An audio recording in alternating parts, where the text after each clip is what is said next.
1925 में एक British explorer पर्सी faucet Amazon rain forest में एक ऐसे शहर की तलाश में निकले थे जिसके बारे में कहा जाता है कि वो पूरा सोने से बना हुआ है और उसका किंग रोजाना सोने के पाउडर से नहाता है। लेकिन उस दिन पर्सी फॉसेट अपने कैंप से निकले तो थे लेकिन फिर कभी वापस नहीं लौटे। ज़ेम टीवी की वीडियोस में एक बार फिर से खुशामदीद। नाजरीन, अमेज़न रेन फॉरेस्ट दुनिया का सबसे बड़ा रेन फॉरेस्ट है जो हैरत अंगेज तौर पे 8 कंट्रीज आपस में शेयर करती हैं। इसका एरिया 70 लाख स्क्वायर किलोमीटर्स है। इतने बड़े एरिया में इंडिया जैसे 2 देश और यूनाइटेड किंगडम जैसे 28 देश फिट आ सकते हैं। जैसे ओशंस का बहुत बड़ा हिस्सा अभी तक हम इंसान एक्सप्लोर नहीं कर पाए, ऐसे ही अमेज़न रेन फॉरेस्ट का भी बहुत बड़ा हिस्सा अभी तक इंसानों की पहुंच से दूर है। यहाँ प्लांट्स, एनिमल्स और माइक्रोब्स की ऐसी किस्में रहती हैं जिनमें से अभी तक सिर्फ 10% का पता लगाया गया है। हर दिन यहाँ नई स्पीशी एक्सप्लोर की जाती है। अमेज़न रेन फॉरेस्ट में करीब 40,000 करोड़ दरख्त मौजूद हैं और यही वजह है कि इस फॉरेस्ट को अर्थ की लंग्स भी कहा जाता है। पूरी दुनिया में जितनी भी ऑक्सीजन है उसका 20% सिर्फ अमेज़न रेन फॉरेस्ट रिलीज करता है। एक एस्टीमेट के मुताबिक अमेज़न फॉरेस्ट में करीब 20 लाख लोग रहते हैं जिनका बाहर की दुनिया से कोई कनेक्शन नहीं है। क्योंकि अमेज़न का काफी सारा हिस्सा अभी तक अनएक्सप्लोर्ड है, लिहाजा जंगल की इस ढाल के नीचे जो कुछ छुपा है वो भी अभी तक दुनिया के लिए एक ना सुलझने वाला मुअम्मा बना हुआ है। अमेज़न के जंगल की ऐसी ही चंद मिस्ट्रीज के बारे में आज हम जानेंगे। कुछ को तो सॉल्व कर लिया गया है लेकिन बहुत सारी आज भी साइंस के पल्ले नहीं पड़ रही। सबसे पहले बात करते हैं सिटी ऑफ गोल्ड के बारे में। अमेज़न फॉरेस्ट की आज तक की सबसे बड़ी मिस्ट्री है यहाँ की सिटी ऑफ गोल्ड, जिसको एल डोराडो भी कहा जाता है। कहा जाता है कि किसी दौर में यहाँ एक ऐसा शहर था जो पूरा सोने से बना होता था और यहाँ का किंग रोजाना सोने के पाउडर से नहाकर अमेज़न रिवर में वो सारा सोना बहा देता था। जी हाँ, 16th सेंचुरी में यूरोपियंस साउथ अमेरिका में आए थे जहाँ अमेज़न फॉरेस्ट मौजूद है। वो अपने साथ काफी सोल्जर्स और इस इलाके पर कब्जा करने का प्लान बनाकर आए थे। यहाँ उनका सामना अमेज़न के लोकल लोगों से हुआ जिन्होंने यहाँ अपने शहर बसाए हुए थे। यूरोपियंस ने उनके बनाए हुए शहरों पर कब्जा कर लिया और 16th सेंचुरी के आखिर में उनको खबर मिली कि अमेज़न फॉरेस्ट के डीप में एक ऐसा शहर भी है जो पूरा सोने से बना हुआ है। तो इसी पर यूरोपियंस ने इस एल डोराडो सिटी की तलाश शुरू कर दी। पूरा अमेज़न फॉरेस्ट छान लेने के बाद उनको यहाँ के बहुत सारे कबीले तो जरूर मिले लेकिन जिस शहर की तलाश थी वो ना मिल सका, जबकि यहाँ उनको काफी सारा सोना जरूर मिला। अगले 200 सालों तक तलाश जारी रखने के बाद आखिरकार एल डोराडो को मिथ डिक्लेयर कर दिया गया। उसके बाद 19th सेंचुरी में एक ब्रिटिश एक्सप्लोरर पर्सी फॉसेट ने एल डोराडो को एक बार फिर से तलाश करने का फैसला किया। उन्होंने अमेज़न में टोटल 8 एक्सपीडिशंस किए लेकिन इस दौरान उनको एल डोराडो तो दूर की बात दूसरे शहर भी नहीं मिले जिनका जिक्र यूरोपियंस ने किया था। अपने आखिरी एक्सपीडिशन में पर्सी फॉसेट अमेज़न के बीच में मौजूद थे जब आखिरी बार उनसे राब्ता हुआ था। उसके बाद वो तलाश में निकले तो दोबारा कभी लौटकर नहीं आए। ये 29 मई 1925 का दिन था और जिस जगह से वो गायब हुए वो ब्राजील की स्टेट मैटो ग्रोसो थी।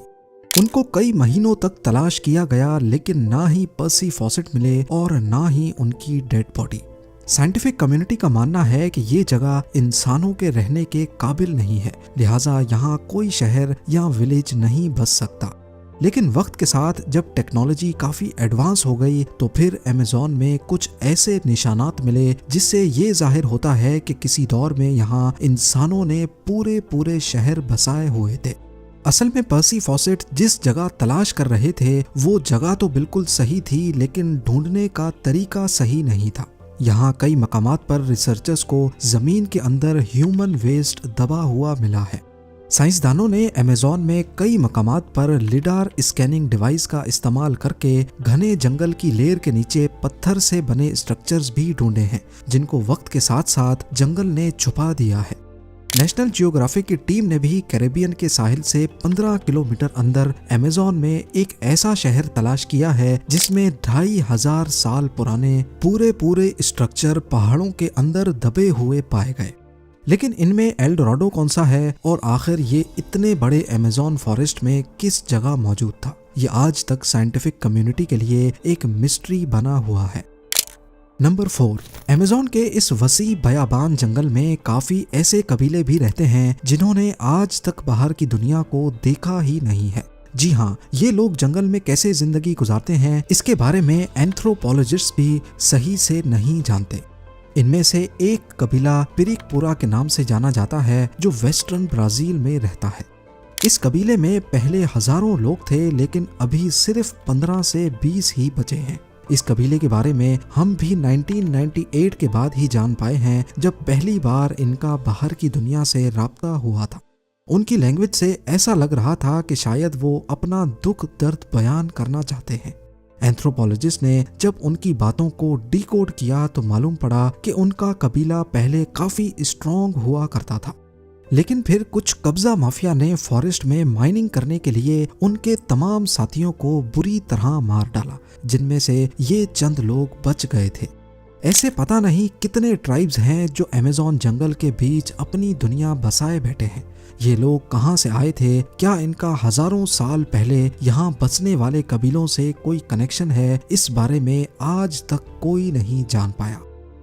नंबर 3, सदियों से हिस्टोरियंस को ये कंफर्म नहीं था कि अमेज़न में रहने वाले लोग यहाँ कब आए थे, लेकिन 2017 में ये पहेली तब सुलझने लगी जब आर्कियोलॉजिस्ट को कोलंबिया के करीब अमेज़न फॉरेस्ट में पहाड़ पर कुछ पेंटिंग्स बनी हुई दिखाई दी। ये बड़े बड़े पत्थर पहाड़ के अंदर पूरी तरह दबे हुए थे और इन पेंटिंग्स को समझने के लिए इनको एक्सपोज करना बहुत जरूरी था। लिहाजा आर्कियोलॉजिस्ट ने यहाँ 13 किलोमीटर की खुदाई की तो मालूम पड़ा कि किसी दौर में ये पत्थर एक गार के अंदर मौजूद थे। इस 13 किलोमीटर की गार में जो पेंटिंग्स बनी हुई पाई गईं वो करीब 12,000 साल पुरानी थी। उस वक्त आखिरी आइस एज की एंडिंग चल रही थी और जाहिर है उस वक्त यहाँ जंगल नहीं बल्कि सिर्फ बर्फ ही बर्फ हुआ करती थी। इन पेंटिंग्स में कुछ ऐसे जानवर भी बने पाए गए जो सिर्फ आइस एज में ही हुआ करते थे, जैसा कि मेस्टोडॉन्स और जायंट स्लॉथ्स। इन पेंटिंग से ये भी अंदाजा लगाया गया कि उस दौर में यहाँ इंसान किस हालत में रहते थे और कैसे वो अपने से भी बड़े जानवरों का शिकार करते थे। नंबर 2, 2019 में साइंटिस्ट तब चौंक गए जब उनको नॉर्थ ब्राजील में अमेज़न फॉरेस्ट के माराजोआ आइलैंड पर एक मरी हुई हम्पबैक व्हेल मिली। हैरानी की बात व्हेल का मरना नहीं था बल्कि इसके मरने की टाइमिंग कुदरत के निजाम के खिलाफ थी। ना सिर्फ इतना बल्कि व्हेल अमेज़न रिवर के करीब जमीन के ऊपर पाई गई थी।